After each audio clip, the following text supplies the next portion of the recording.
अस्सलाम वालेकुम। जी, पिछली वीडियो में हमने उसका स्ट्रेट लाइन से इसको सॉल्व किया था।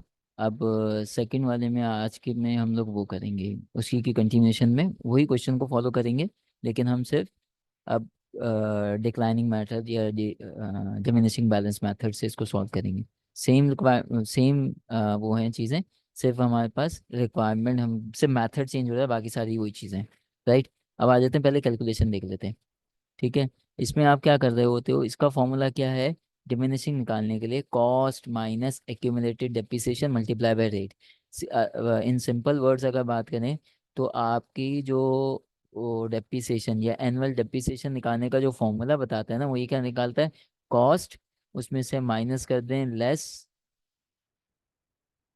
डेप्रिसिएशन, या अलाउंस लिख देते हैं बल्कि ज़्यादा बेहतर हो जाएगा। Allowance for depreciation. ठीक है। ऑब्वियसली कौन से ईयर का कर रहे हैं हम? 2019 का कर रहे हैं। कॉस्ट कितनी है हमारे पास? है 200,000 है। ठीक है। HK। ठीक है। तो ये कितनी है? 200,000। ये क्या है सर? ये भी ये। अच्छा, अब ये कितना है? ये हमारे पास था फर्स्ट ईयर, तो कॉस्ट वही 2 लाख ही रहेगी। ठीक है। इसमें आप क्या करोगे? इसको मल्टीप्लाई कैसे कर दोगे? 20% है, 20% गिवन है। कहाँ गिवन है दिखाते हैं। ये 40,000 आ गया, ये देखो इधर। किधर? ये 20,000 गिवन है। अच्छा, यहाँ पे स्क्रैप वैल्यू का यूज नहीं होता। स्क्रैप वैल्यू हमें स्ट्रेट लाइन के लिए ज़रूरत पड़ती है।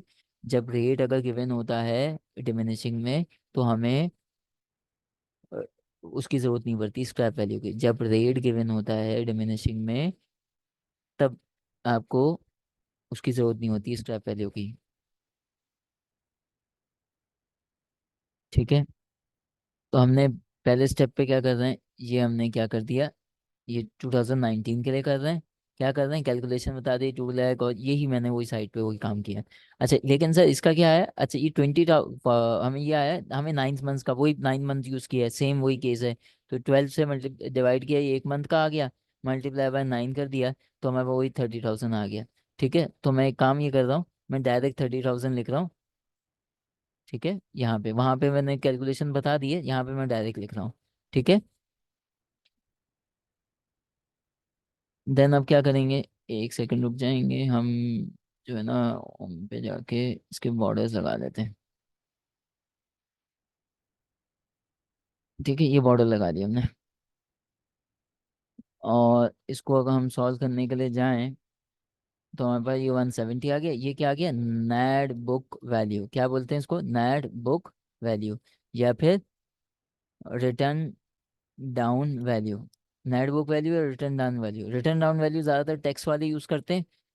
अकाउंटिंग में ज़्यादातर नेट बुक वैल्यू ही यूज़ होता है, लेकिन आपको पता होना चाहिए कि नॉर्मली क्या चीज़ है। ज़्यादातर तो नेट बुक वैल्यू ही यूज़ होता है, लेकिन सम टाइम कुछ लोग इसको रिटर्न डाउन वैल्यू भी लोग यूज़ कर रहे होते हैं।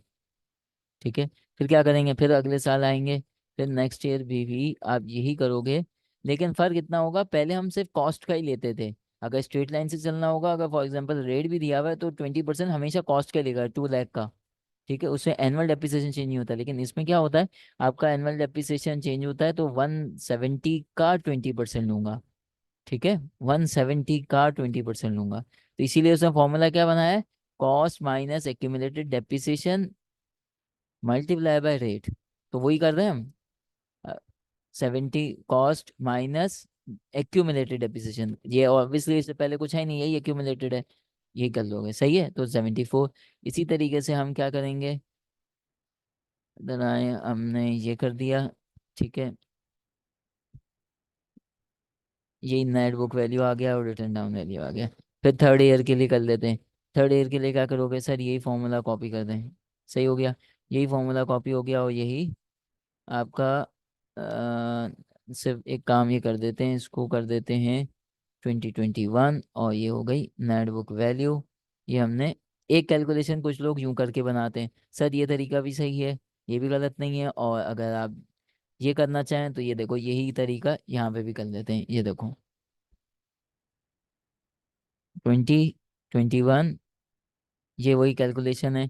2 लाख माइनस 3,030, ये तरीका ज़्यादा अच्छा है। ये जगह भी कम लेता है, और प्रेजेंटेबल भी है। इन सिंपल वर्ड, ये प्रेजेंटेशन में भी अच्छा लगता है कि अगर कोई आपको बोले भाई इस साल आपकी वो क्या है, एक्सपेंस क्या है, ये 30,000, सेकेंड ईयर का एक्सपेंस क्या है, ये रहा, एक्यूमुलेटेड क्या है, कौन से साल का क्या एक्यूमुलेशन है, वो सीधा सीधा यहाँ से पता चल जाएगा।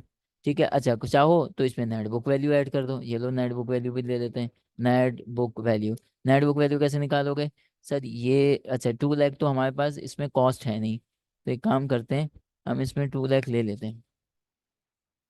ठीक है। एक काम और करते हैं, एक रो में और ऐड करता हूँ, और इधर मैं लिख देता हूँ 2 लाख।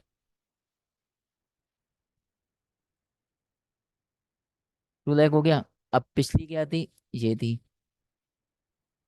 राइट। अभी डेप्रिसिएशन कितना चार्ज हुआ, एक्यूमुलेटेड वाला लो हमेशा। ठीक है। अब अब क्या करोगे, इसमें बुक वैल्यू सेम रखोगे, और एक्यूमुलेशन चेंज करते जाओगे, ये आ गया, फिर इसके बाद ये आ गया, इस तरीके से जाओगे तो भी आपके नेट बुक वैल्यू आ जाएगी। ये आ गया। ठीक है। ये माइनस किया, ये आ गया, फिर क्या किया, अच्छा, और ये 170, नहीं 200, मैं वही बोलूँ मैच क्यों नहीं हुआ, ये तो कोई दोनों मैच है। ठीक है। एक तरीका ये भी है। ये कैलकुलेशन तो समझ आ गई, अब सर आ जाओ इसकी वही, उसी तरीके से एडजस्टिंग एंट्रीज। इसकी एडजस्टिंग एंट्री सिंपल है, कैसे करोगे एडजस्टिंग एंट्रीज, आ जाओ। ये यहाँ पे है, यही depreciation expense debit, allowance for depreciation credit. ठीक है। ये एंट्री कर दी हमने। अच्छा, एक मिनट, हाँ।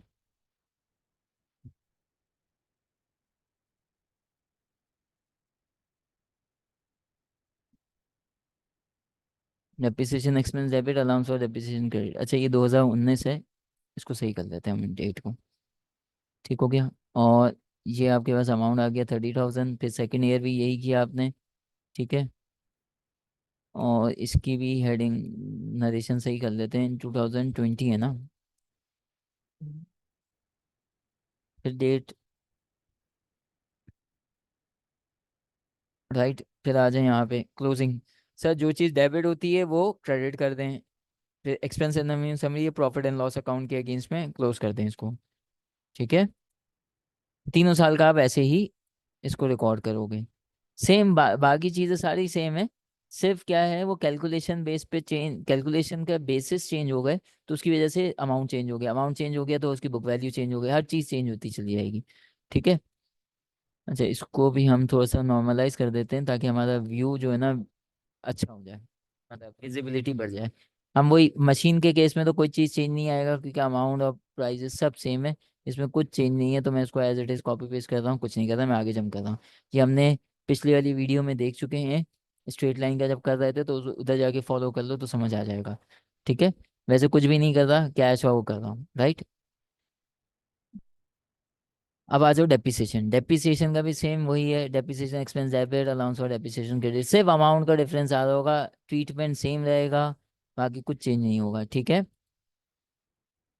ये सेकंड ईयर, हर एडजस्टिंग एंट्री को सामने रखो और ये काम कर लो, सिंपल।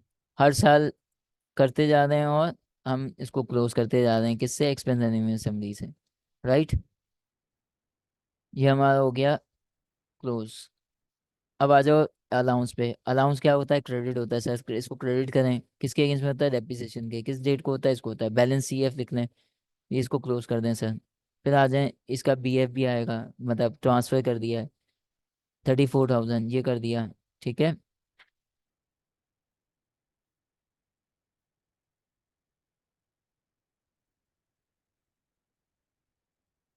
अच्छा, इधर एक फिगर रह गया है, इधर भी सीएफ आएगा। ठीक है।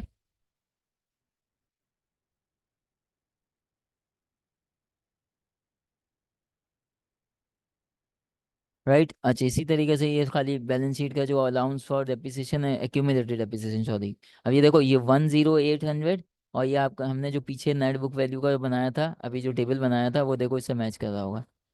बनाता हूँ, दिखाता हूँ, अभी तो बनाया हमने, ये रहा 108 है। ये क्या अपडेट नहीं हुआ शायद ना, एक मिनट, ये फॉर्मूला गलत हो गया था ना।